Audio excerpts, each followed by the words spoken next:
আসসালামু আলাইকুম প্রিয় শিক্ষার্থী বন্ধুরা। চলো এ পর্যায়ে আমরা ৪.৪ নিয়ে আলোচনা করব। ৪.৪ এ কি আছে? এখানে আছে হচ্ছে নির্দেশক সর্বনামের আ রূপ। এটা হচ্ছে চলিত রীতি। চলো আমরা এই টাইটেলটা তোমাদেরকে একটু বোঝাই। টাইটেলটাতে দেখতে পাচ্ছ যে সর্বনাম লেখা আছে। তাহলে আমরা নিশ্চয়ই এখানে কি পড়ব? কোন টপিক পড়ব? সর্বনাম পড়ব। সর্বনাম বলতে কি বোঝায়? নামের পরিবর্তে যেটা বসে সেটাকে সর্বনাম বলে। নির্দেশক বলতে কি বোঝায়? যে সকল সর্বনাম নির্দেশ করে। চলিত রূপ বা চলিত রীতি বলতে কি বোঝায়? সর্বনামের সাধুরীতি আছে, চলিত রীতি আছে। তো সেখান থেকে এখানে চলিত রীতি সম্পর্কে আলোচনা করা হয়েছে। এতটুকুই এখানে বোঝায়। তো চলো এখন আমরা বাক্যে বিশেষ্য পদের পরিবর্তে যে পদ ব্যবহৃত হয় তাকে সর্বনাম পদ বলে। এখান থেকে আমরা সর্বনামের পদের যে সংজ্ঞাটা সেটা জেনে নেব। কি জেনে নেব? সর্বনাম ইংরেজিতে কি বলতো? প্রোনাউন।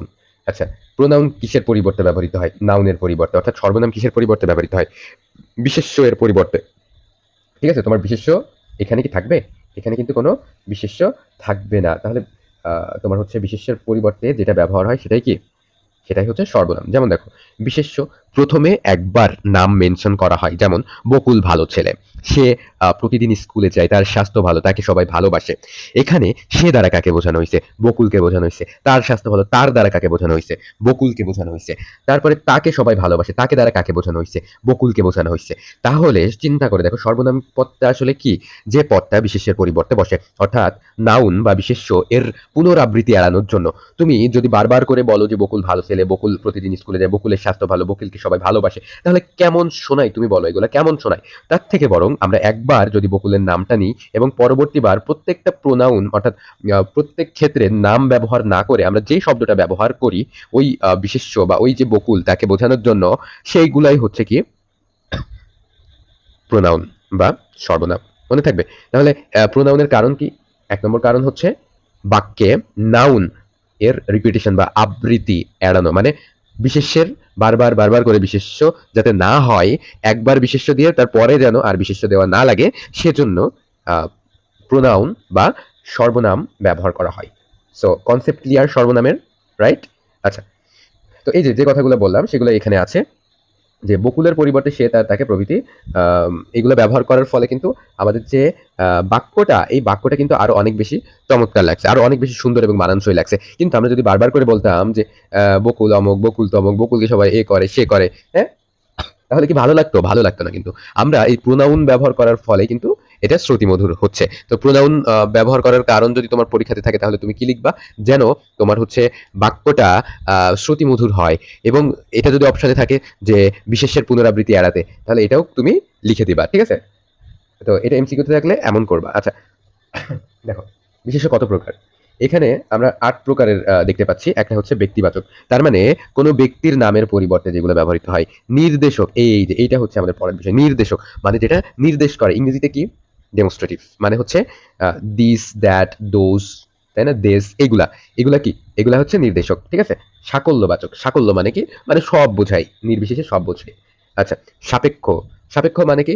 মানে হচ্ছে একটার সাথে আরেকটা যদি সম্পর্ক হয়, যেমন যে, সে, যা, তা, যিনি, তিনি, হ্যাঁ? এরকম। প্রশ্নসূচক মানে কি? যেই প্রোনাউন গুলা দিয়ে কি করা হয়? প্রশ্ন করা হয়। সেগুলো কি? সেগুলো হচ্ছে প্রশ্নসূচক। ঠিক আছে? তারপরে হচ্ছে অনির্দেশক মানে কি?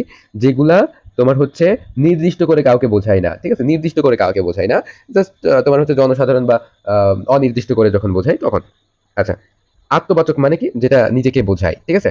যেমন ইংরেজিতে কি মাইসেলফ, হিমসেলফ, হ্যাঁ? হারসেলফ, এগুলা। আওয়ারসেলফ, হ্যাঁ? এগুলা। অন্যদিবাচক। অন্যদিবাচক মানে, মানে যেই প্রোনাউনটা অন্যকে তোমার হচ্ছে নির্দেশ করে এটা। আচ্ছা। তো এই যে নির্দেশকের ভিতরে যেটা আমাদের টপিক ছিল এ এবং ও, এই ২ টা পড়া। এখন দেখো যেসব সর্বনাম পদ সাধারণত কি বিশেষ্যকে নির্দেশ করে দেয় সেগুলো কি? নির্দেশক সমন্বয়। ইংরেজিতে এগুলা কি আছে বলো তো? ইংরেজিতে আছে হচ্ছে দিস, আছে হচ্ছে দ্যাট, আছে হচ্ছে দেজ, সরি স্ক্রিনের বাইরে চলে যাচ্ছে। দেজ, আরেকটা কি? দোজ। ঠিক আছে? এগুলা কি ইংরেজিতে আছে। তো দেখো দিস কখন ব্যবহার হয়? যখন সেটা কি কাছে থাকবে তখন দিস ব্যবহার হয়। দ্যাট কখন ব্যবহার হয়? যখন দূরে থাকবে। দেস কখন ব্যবহার হয়? যখন কাছে থাকবে। দোস কখন ব্যবহার হয়? যখন দূরে থাকবে প্লুরাল নাম্বার। দেস কখন ব্যবহার হয়? যখন কাছে থাকবে প্লুরাল নাম্বার। ঠিক আছে? তো এখানে কিন্তু এই ও, এ, এগুলাও কিন্তু ওই সেম তোমার হচ্ছে টাইপের আরকি। আচ্ছা, যে সর্বনাম পদ সাধারণত বিশেষ্যকে নির্দেশ করে।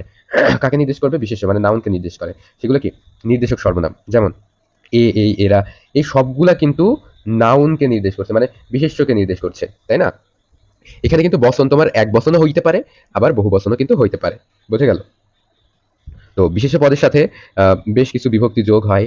হ্যাঁ, তেমন তোমার বিভক্তি যোগ হতে পারে, প্রত্যয় যোগ হতে পারে, কর্ম প্রবচনীয় যোগ হতে পারে। ঠিক আছে, এগুলো কিন্তু যোগ হতে পারে। নিচে নির্দেশক সর্বনাম এ এবং ও এর চলিত রূপ চলো দেখা যাক। প্রাণীবাচক এক বচনে কি আছে? এরা, ইনি, এর। বহু বচনে কি? এরা, এদের, আম, এরা, এদের। তো এই যে এরা চন্দ্রবিন্দু দ্বারা কি বোঝাচ্ছে? এটা সম্মানার্থক বোঝাইতে। ঠিক আছে, তো এগুলা প্রাণীর ক্ষেত্রে ব্যবহার হয়। আচ্ছা, এ আমার ভাই, এর নাম উজ্জ্বল। ইনি আমার চাচা, এরা চট্টগ্রামে থাকেন, এদের লোহা লক্করের ব্যবসা আছে। এই যে ইনি সম্মান বোঝাইতে ব্যবহার হয়েছে, ইনি, তাই না? আমরা এর কিন্তু বলতে পারি না সম্মানের ক্ষেত্রে। ঠিক তেমনি এরা, দেখো উপরে চন্দ্রবিন্দু হয়েছে সম্মান বোঝাইতে, হ্যাঁ, এদের সম্মানিত ব্যক্তিদের ক্ষেত্রে এটা বোঝানো হয়েছে। হ্যাঁ, আচ্ছা, তো এক বচনে কি কি হয় দেখো, বহু বচনে কি কি হয় দেখো। এ এর বহু বচন কি? এরা। এর বহু বচন কি? এদের। হ্যাঁ, ইনি এর বহু বচন কি? আহ, তোমার হচ্ছে এনাদের, এরকম আর কি, বা এদের। হ্যাঁ, আচ্ছা, এখানে দেখ, তোমার এবার হচ্ছে প্রাণীবাচকের ক্ষেত্রে আমরা এতক্ষণ কিন্তু কৃষি অপ্রাণীবাচকের ক্ষেত্রে এখন দেখবো, এতক্ষণ কিন্তু আমরা প্রাণীবাচকের ক্ষেত্রে দেখছিলাম, তাই না? এবার দেখো, অপ্রাণী বলতে বস্তু বোঝাইতে আমরা কি কি প্রোনাউন ব্যবহার করি বা কি কি সর্বনাম ব্যবহার করি? এটা, এটি, এখানা, মানে দিস, দ্যাট, দেশ, মানে ওই যে কথাগুলো বললাম আর কি। তারপরে এইসব, এইগুলো, এই সমস্ত, এই আর কি। এটা এখান থেকে সরাও, এটি আমার বই, এগুলো টেবিলে রাখো, এসব। তারপর এই সমস্ত। তো এই সবগুলা কি বস্তুর ক্ষেত্রে ব্যবহৃত হয়, বস্তুর ক্ষেত্রে বসে। ও রূপে দেখো, ও দেখো, ও এর ব্যবহার প্রাণীবাচকের ক্ষেত্রে কেমন হয় দেখো, প্রাণীর এক বচনের ক্ষেত্রে কেমন হয়, আর হচ্ছে প্রাণীর হচ্ছে বহু বচনের ক্ষেত্রে কেমন হয়। ও যেন ফিরে আসে, উনি সম্পর্কে আমার মামা হন, ওকে এখন ডাকার দরকার নাই, ওদের যেতে বলো। হ্যাঁ, দেখো কত রকম কিন্তু আছে। আচ্ছা, এবার অপ্রাণীবাচকের ক্ষেত্রে দেখো, অপ্রাণীবাচক এইটা, এটি, ওটি, হ্যাঁ, এগুলো আর কি। এই যে ওইখানা, ওটি, ওখানা, ও সব, ওগুলো, এগুলো কি অপ্রাণীবাচক। অপ্রাণীবাচক মানে জড় বস্তুকে আমরা নির্দেশ করতে যেই সর্বনাম ব্যবহার করি সেগুলো আর কি। ঠিক আছে, জড় বস্তুকে নির্দেশ করতে যে সর্বনাম ব্যবহার করা হয়। আর এইগুলা কি? এগুলা হচ্ছে তোমার হচ্ছে প্রাণীবাচকের ক্ষেত্রে। প্রাণীবাচক বলতে কি? প্রাণীবাচক বলতে এটা মানুষ হতে পারে, কিংবা যে কোনো প্রাণী বা যার প্রাণ আছে এরকম হতে পারে। তো এইগুলা কি এক বচনের ক্ষেত্রে কেমন, আর হচ্ছে বহু বচনের ক্ষেত্রে কেমন। আর চন্দ্রবিন্দু দেখলে আমরা বুঝবো যে ওইটা কি মহামান্বিত বা সম্মানিত কোনো ব্যক্তি। ঠিক আছে, বুজুর্গ কোনো ব্যক্তি। আচ্ছা, এবার দেখো এর হচ্ছে প্রাণীর উপর দেখো এবং হচ্ছে অপ্রাণীর উপর দেখো। প্রাণীবাচকের ক্ষেত্রে এ কখন ব্যবহার হয়, আর অপ্রাণীবাচক বা বস্তুর ক্ষেত্রে এ কেমনে ব্যবহার হয়। ঠিক আছে, তো এই যে এ বা হচ্ছে আর কি পড়লাম আমরা, এ পড়লাম আর ও পড়লাম। এই এ ও এইগুলোর সাথে কি কি যুক্ত হয়েছে আমাদের? তাহলে বিভক্তি যুক্ত হয়েছে, প্রত্যয় যুক্ত হয়েছে, কিংবা কর্ম প্রবচনীয় যুক্ত হয়েছে। ঠিক আছে, কর্ম প্রবচনীয় বলতে মানে যেটা হচ্ছে কি বানাই, অবজেক্ট বানাই। ঠিক আছে, অবজেক্ট বানাই। তোমরা আম, ইংরেজি গ্রামার পড়ার সময় এটা কিন্তু আরো ভালোভাবে বুঝবে। বা এই যে পরবর্তীতে আমরা যে টপিকটা নিয়ে আলোচনা করব, ধাতু ক্রিয়াপদ, এর ভিতরে আমরা যখন সকর্মক অকর্মক পড়বো, তখন তোমরা অবজেক্ট বা কর্মপদ সম্পর্কে কিন্তু আইডিয়া পাবে। ঠিক আছে, so thank you so much. And আশা করি তোমরা সবাই বুঝতে পারছো যে নির্দেশক বলতে কি বোঝায়। নির্দেশক বলতে বোঝায় যেগুলা কি করে, নির্দেশ করে। আর প্রোনাউন বলতে কি বোঝায়, বা সর্বনাম বলতে কি বোঝায়, যেগুলা বিশেষের পরিবর্তে বসে, বিশেষের রিপিটেশন এড়ানোর জন্য, বিশেষের তোমার হচ্ছে বারবার ব্যবহার না করে একবার বিশেষ্য ব্যবহার করে, পরবর্তীতে যেন ওই লেখাটা আরো শ্রুতিমধুর হয়, আমরা বিশেষ্য বারবার না রিপিট করে কি করি, সর্বনামের ব্যবহার করি, যেটা অনেক চমৎকার দেখায়। আর এই সর্বনামের ভিতরে আমরা কি দেখলাম, যেগুলা কি করে, যেগুলা হচ্ছে তোমার নির্দেশ করে, কিছু কিছু নির্দেশ করে। তার মানে কোনো কোনো ব্যক্তিকে নির্দেশ করতে পারে, কোনো বস্তুকে নির্দেশ করতে পারে। এখন এ রূপে কিছু সর্বনাম ব্যবহার হয় এবং ও রূপে কিছু সর্বনাম ব্যবহার হয়।